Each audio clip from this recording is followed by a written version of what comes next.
Hej med dig. Har du også hørt rygter om heksesting?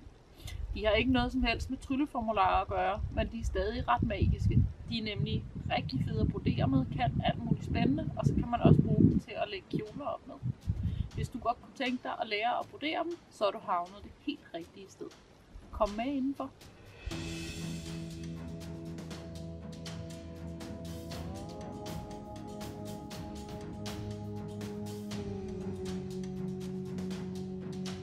De fleste kender nok heksestinget som et sting, man bruger til at lægge kjoler op. Det var i hvert fald sådan, jeg havde tænkt heksestinget, da jeg skulle lære at brodere det første gang.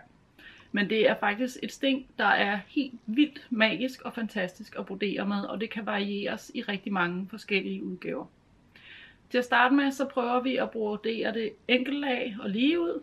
Så lægger vi et lag mere på og et lag mere på, og så skal vi også lige prøve at nedlægge stinget lidt. Og til sidst så prøver vi at brodere det på en rundet cirkel. Det kræver nemlig lige lidt ekstra skills at brodere det på den måde. Lad os komme i gang. Heksesting er helt klart nemmest at sy, hvis man har 2 linjer at gå ud fra. Så hvis du nybegynder til stinget, så tegn de her linjer op. Selv mig, der har broderet dem mange gange, synes det kan være svært at få linjen helt lige, hvis jeg ikke har nogen tegnede linjer at gå efter. Vi starter over i venstre side. Jeg lader lige min trådende hænge der. Bum. Og så starter jeg. Det er lige meget, om du starter oppe eller nede. Det gør ikke en stor forskel. Trækker igennem, så lader vi lige enden hænge der. Og så går vi mod højre. Så tager jeg et sting, går skråt ned til højre, stikker ned, og så siger vi, at jeg vil gerne have cirka 1 centimeter. Trækker igennem. Og så går jeg skråt op, så jeg får den samme vinkel på mit sting. Og så stikker jeg ned, og igen cirka 1 centimeter. Og trykker igennem. Så går vi ned igen. Og man kan altid tjekke, at vinklen ligger rigtigt ved, at man lige trækker ned. Fordi vi kan se her, der kommer den for langt hen, og der kommer den for tæt på. Og der vil vi have den. Og så er det simpelthen bare at køre linjen ud.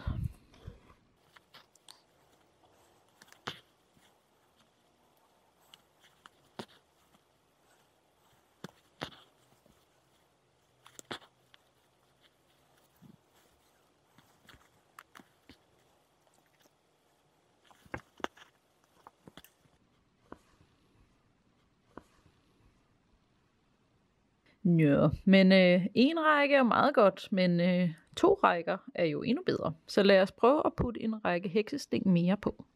Vi lader lige vores sting hænge her, eller vores trådende hedder det.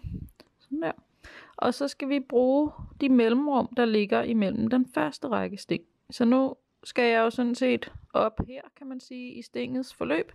Så jeg stikker op lidt langt væk fra det første. Sådan der.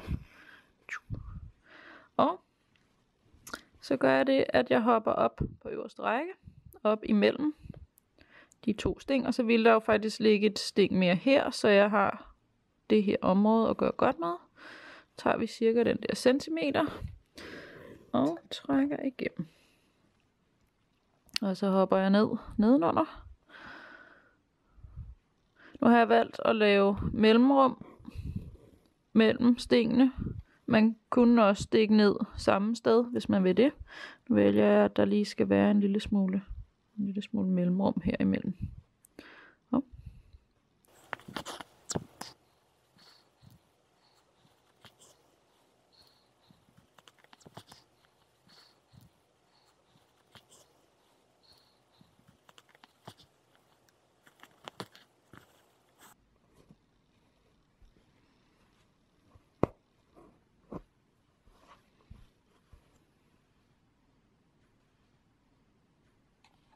Nu vil jeg gerne have 3 heksesting ind på samme række. Jeg har valgt at lægge det første lag, så det er et kortere sting, jeg tager her, men så der er længere mellemrum imellem her, så jeg kan få plads til 2 heksesting mere. Nu kører jeg anden omgang ind her, og den vælger jeg at lægge op ad den grønne på venstre side af den grønne.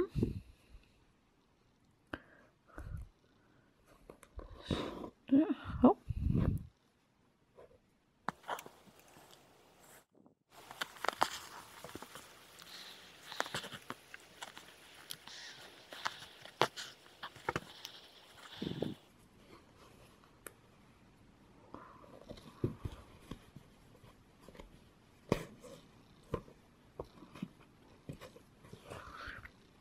Så skal vi have vores tredje række ind, og for at give det hele lidt liv og lidt spræl, så har jeg valgt både en helt anden farve, men også en helt anden type materiale. Så det her, det er en lækker lille silketråd, som jeg så kører ind i det sidste mellemrum i vores heksestingsrække.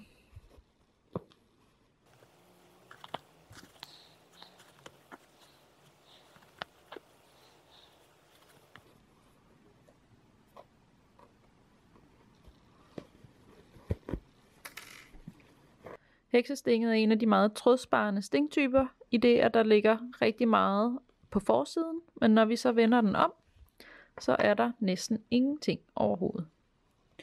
Bare det i sig selv, synes jeg, er ret så magisk. Og prøv at se, hvor fint de ligger der på rad og række. Så skal vi nedlægge vores heksesting, og det gør vi i de kryds, der opstår i stinget de forskellige steder. Man kan vælge at nedlægge dem alle sammen, men man kan også vælge kun at nedlægge en af dem. Hvis man har lavet meget lange heksesting, så kan jeg anbefale, at man nedlægger den, der ligger øverst, fordi den vil være med til at stabilisere alle stingene, så de ligger trygt og godt og ikke sådan kører rundt på stoffet. Jeg har valgt at nedlægge med en silketråd igen, og den binder jeg bare en almindelig knude på. Når jeg broderer de her, det er bare små stikkesting, så arbejder jeg igen fra venstre mod højre, men jeg stikker op på højre side, og så stikker jeg ned på venstre side. Det er med til at gøre stinget lidt mere stabilt, og vil få sådan en her loop-effekt, der ligesom binder stinget lidt bedre.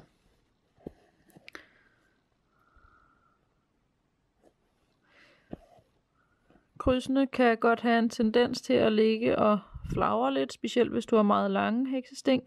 Så sørg for, at du får en lige linje, de ligger på, så de her små stikkesting ikke ligger sådan og kører op og ned. Så vil det komme til at se ret uroligt ud i det endelige udtryk.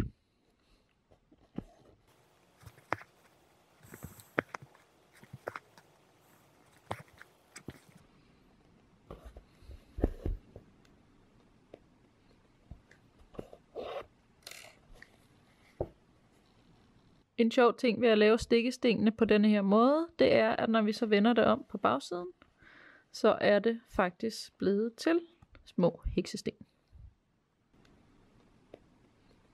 Så hopper vi lidt op i sværhedsgrad her, både fordi vi skal brodere i cirkel, men også fordi jeg vil lave en variation af heksestingene, der betyder, at de bliver flettet sammen hernede for neden, men er som i første variation heroppe. Den lille cirkel her indebærer, at vi er nødt til at lave stingene kortere og med kortere mellemrum heroppe, og så lidt længere sting og med bredere mellemrum hernede. Lad os prøve at se, om det kan lade sig gøre. Så heroppe, der tager jeg cirka 0,5 centimeter. Og så hernede, fordi jeg gerne vil have dem flettet sammen i bunden, så tager jeg 1,5 centimeters hop. Vi vil se, hvordan det kommer til at passe. Og så 0,5 centimeter, cirka med 1 centimeter imellem deroppe. Den snor der. Og så godt langt sting her.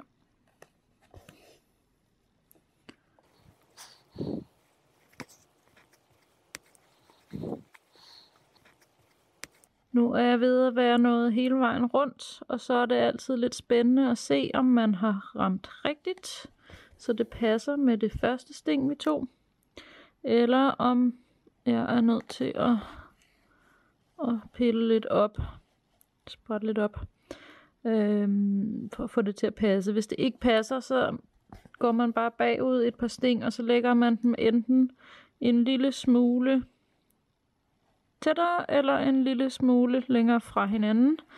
Og så burde det komme til at passe med det sidste sting.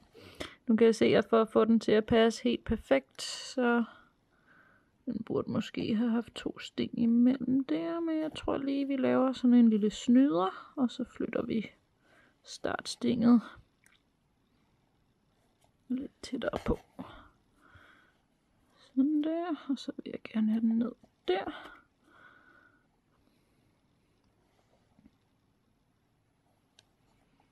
Sådan. Og på bagsiden. Sådan der. Så er vi klar til anden runde. Og der gør vi sådan, at i den lille cirkel, der tager vi begge nip i stinget i mellemrummet, ligesom vi gjorde før på den lige linje. Men når vi så kommer herned, så gør vi det, at vi tager første stik inde i krydset, og andet stik uden for krydset. Og nu holder jeg mig på venstre side af det grønne ben. Sådan der. Ligesom jeg også holdt mig på venstre side heroppe. Og så tager jeg så det hele sting i mellemrummet her. Og så deler jeg mit sting, så det ene ben indenfor, og det andet ben uden for krydset.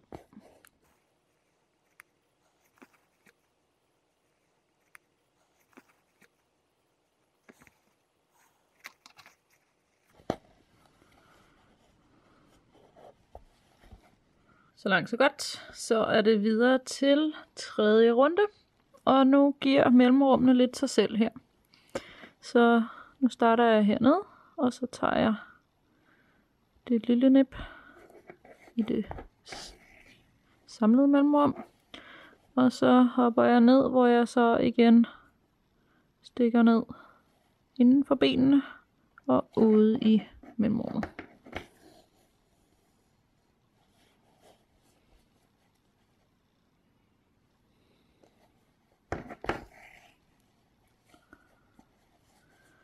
Så er det så, man finder ud af, hvor godt ens øjemål har været, fordi det er faktisk det, som det hele handler om med de her sting. Når man først har taget på det, så er det sådan set nemt nok bare at køre der ud af. Men hvis man ikke lige får målt rigtigt af, så vil det ende med at se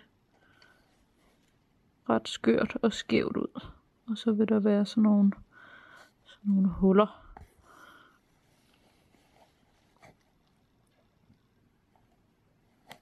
Den her variation kan selvfølgelig også laves, så man gør det, man har gjort hernede med at krydse benene ind over. Det kan man også gøre deroppe ved at tage, når man laver det første sting, så lave stinget meget længere, så der er plads til de efterfølgende sting.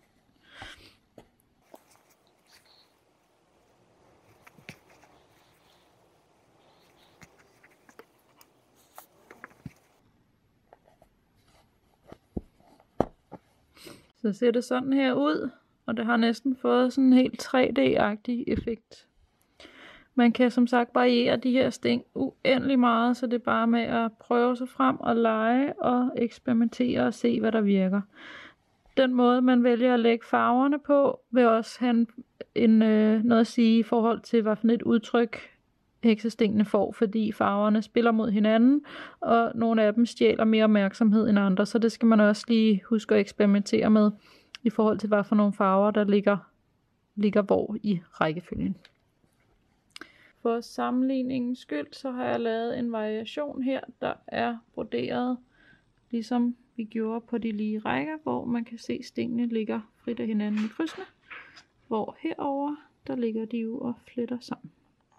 Så er du vist rigtig godt rustet til at komme i gang med det lækre heksesting. Hvis du gerne vil kaste dig over et motiv, hvor heksestinget er indbygget, så kan du glæde dig til 1. marts, fordi der udkommer mit næste broderikit. Det vil man kunne købe på min webshop, og det kan købes i lidt forskellige variationer.